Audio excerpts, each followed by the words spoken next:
mitos. Nah ini dia. Apakah popok mengganggu pertumbuhan panggul selalu? Halo? Balik lagi ke ilmu tadi. Ya, tidak selalu. Tapi kalau menggunakannya pada ukuran yang tidak tepat, di mana panggulnya menjadi terlalu terbuka, itu akan mengganggu. Oke, itu ya. Kemudian mempengaruhi perkembangan panggul pada gangguan perkembangan panggul. Kalau memang sudah ada gangguan perkembangan dan itu memang dysplasia of the hip, itu mesti ditetapkan dulu oleh dokter. Karena memang ada alat khusus yang memang membuatnya menjadi harus lebih terbuka, pakai alat khusus. Gitu ya, pakai ortosis khusus namanya ya. Kemudian menyebabkan pola jalan mengangkang di kemudian hari. Dari penelitian ternyata memang tidak terbukti. Tapi bisa nggak ngangkang banget? Kalau dari pengalaman, kalau menggunakannya terus-menerus dengan salah, ada juga disertai dengan perkembangan yang lain, gangguan, biasanya iya, tapi tidak semata-mata disebabkan. Jadi kita harus melihatnya dari berbagai aspek. Ya, terus menghambat kemampuan berjalan, enggak, karena berjalan banyak aspek yang berperan, enggak cuman itu, enggak cuman ya. Ya, lanjut. Kemudian mengenai toilet training. Toilet training ya lanjut. Nah, ini ada masalah, bukan masalah, tergantung dari kematangan fisik, emosi, bukan usia. Bukan usia. Ya, kematangan emosional, fisik yang ini ya. Ya, tapi biasanya nih anak perempuan lebih dulu. Ya, dan kontrol anus muncul lebih awal dari kandung kemih. Jadi kontrol BAB biasanya lebih dulu daripada kontrol kemih. Dan itu normal ya. Lanjut. Kemudian ini dia. Jadi Bapak Ibu sekalian, ini yang dijadikan sebagai pegangan. Ya. Dan nanti dengan inilah nanti kita mengacunya kemari untuk melakukan toilet trainingnya ya. Lanjut. Ya, tandanya apa? Komunikasinya harus sudah oke. Komunikasi. Ya, jadi bangun komunikasi yang baik, jelaskan kapan harus berkemih, kapan harus ini dan sebagainya. Terus kemudian ini pelaksanaannya nanti bisa macam-macam alat bantunya. Sudah tersedia sekarang ya. Sekarang menjadi lebih mudah. Zaman saya dulu lebih susah punya anak. Sekarang apa aja ada. Tapi harus bijak. Ya, harus bijak. Ya, terus kemudian ini pelaksanaannya mulai dari sekali sehari, kemudian pemakaian popok bertahap dikurangi. Ini dia. Kalau udah lebih dari 7 tahun masih pakai pampers, hati-hati. Atau masih ngompol, masih apa, harus pergi ke dokter karena dokter akan memeriksa, menilai, menyingkirkan kemungkinannya ada masalah-masalah lain. Ya, di sistem perkemihan. Ya, lanjut. Ini nanti bisa dibaca terus. Nah, apa kesimpulan yang kita dapat hari ini? Ternyata bermain, gendong, apalagi tadi? Bermain, gendong, kemudian cara jalan, memberi makan, semua ada dasar ilmiah yang mendasari kapan boleh, kapan nggak boleh. Ya, jadi yang penting untuk ibu-ibu sekalian yang begitu aktif menggunakan medsos, ini harus menyerapan informasi itu harus dibarengi dan didahului oleh pemahaman kenapa alat itu dipilih, kenapa itu dilakukan. Sehingga kita tidak selalu harus tergantung pada alat. Kita bisa melakukan kreativitas sendiri dan itu menurut saya terutama pada aspek bermain itu jauh lebih baik oleh orang tua sendiri. Karena ikatan emosional, bonding dan sebagainya akan lebih baik. Itu ya, saya rasa itu bisa bagikan siang ini. Terima kasih. Di sini yang anaknya di bawah 3 bulan ada nggak? Yang di atas 6 bulan? Ya, kebanyakan di atas 6 bulan. Silakan. Silakan Mas. Jadi sebetulnya ya kalau kita ini kan seringkali tumbuh kembang itu apa sih gitu ya. Sebetulnya tumbuh kembang itu ya pokoknya yang dinilai bertumbuh dan berkembang. Ya, jadi itu nggak boleh asing.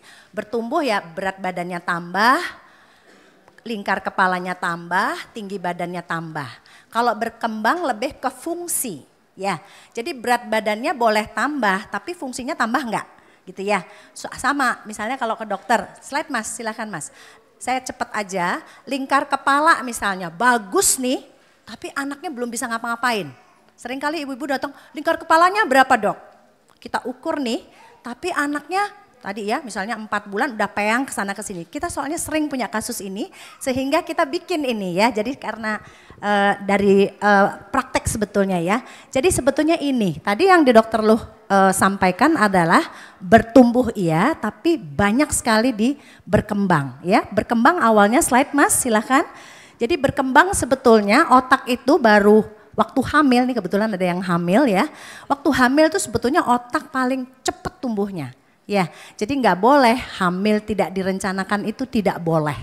Ya, jadi rencanakan hamil dengan baik karena semua proses otak berkembang itu dari cuman tabung sampai benar-benar kompleks itu tempatnya di dalam perut saat dihamil. Kemudian begitu dia lahir sekitar 90% otak itu udah selesai. Nah sekarang adalah proses stimulasi itu yang membuat dia bagus. Slide Mas. Nah tadi yang banyak sekali dibicarakan adalah proses stimulasi. Tadi dokter Luh sudah bilang otak kiri dan otak kanan. Ingat-ingat di bawah 3 tahun yang paling utama harus dikembangkan adalah kanan. Ingat-ingat ya. Jadi tadi tuh lari, nyanyi, main petak umpet, macam-macam ya. Jadi jangan berhitung misalnya. Itu nanti pasti dapat semua. Karena sebetulnya otak itu berkembang itu dia satu berkembang enggak satu aja dia kayak slide Mas. Jadi saling mempengaruhi sebetulnya ya. Nah pertama memang tadi dokter Luh sudah bilang bahwa panca indera itu nomor 1 ya. Nomor 1 tadi ditambahin 2 ya gerak dan keseimbangan ya. Jadi kalau tadi main sepeda itu saya selalu tertarik dengan main sepeda. Karena main sepeda itu sebetulnya banyak sekali aspeknya. Ya, kalau anak mampu sebetulnya dia sedang memfungsikan semua aspek dari otak itu dan coba lihat hasilnya. Bukan hanya dia pinter naik sepeda, tapi tadi unsur naik sepeda itu banyak sekali yang bisa dikembangkan di anak. Nah dasarnya dia bisa naik sepeda adalah semua dari awal. Ya, jadi dari panca indera, keseimbangan dulu. Kalau itu tidak berkembang dengan baik, maka dia sulit untuk naik ke tahap berikutnya. Slide Mas. Tadi ini juga ya, ini otak ini saya senang banget belajar dengan otak ya karena sebetulnya kan kita membesarkan anak maunya pinter gitu ya. Bukan hanya sehat tapi pinter. Pinter itu bukan hanya intelektual tapi emosional. Emosional itu sebetulnya banyak juga belahan kanan yang berfungsi. Jadi makanya banyak ya orang tua yang S3, S2 itu datang anaknya otistik. Banyak ya, jadi kita banyak tuh yang insinyur itu banyak ya justru anak orang tua yang saya kebetulan banyak sekali orang tua yang seniman gitu ya anaknya bagus-bagus banget. Kenapa? Karena mereka mengasahnya tuh otak kanan dulu gitu ya. Jadi kayak berhitung pokoknya yang pakai logika itu belakangan saja. Nanti dia akan dapat dengan sendirinya karena otak itu sebetulnya berkembang saling mempengaruhi. Ya, jadi misalnya dia mampu yang satu, dia nyetrum yang lain gitu. Slide Mas. Nah ini adalah otak. Jadi otak itu kalau baru keluar, itu kayak sel-sel gitu aja ya, sel-sel yang sederhana. Begitu dia dapat input, begitu dia dapat sesuatu, kesempatan untuk bergerak. Cuman angkat kepala aja, banyak sekali yang berkembang dari situ. Dia bisa lihat tadi ya, baik tadi bagus sekali dia bisa begini-begini ya, sebetulnya itu banyak sekali yang dirangsang. Nah itu akan memberikan, ini misalnya ini, waktu awal dia kayak pelan sekali. Ya tadi dokter Luh sudah menggambarkan kalau makan sehari 3 kali. Pertama pelan-pelan, kadang-kadang bayinya baru makan langsung begitu. Tapi dengan dia terus melakukan dan diberi kesempatan, lama-lama dia otomatis. Ya, Saya sangat ingat dengan istilah Dokter Luh yang namanya engram ya.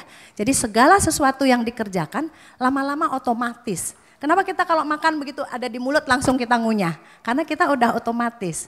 Kalau bayi pertama dia belum otomatis. Jadi itu sebetulnya semua aspek gerak itu sebetulnya dasarnya. Ya, jadi harus dilakukan berulang-ulang supaya dia dari pelan begini jadi cepet.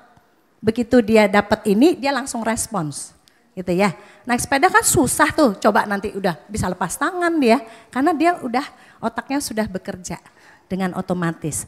Silakan. Nah, ini otak itu tadi kan banyak ya. Tadi Mbak Rosita juga kadang-kadang kita nggak sempet. Saya ingat nih, Dokter Luh cuma pesan satu.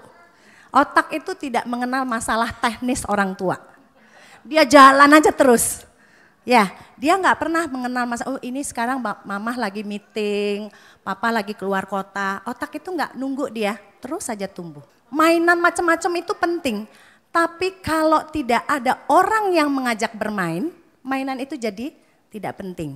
Ya, jadi artinya bermain itu penting pada bayi atau anak.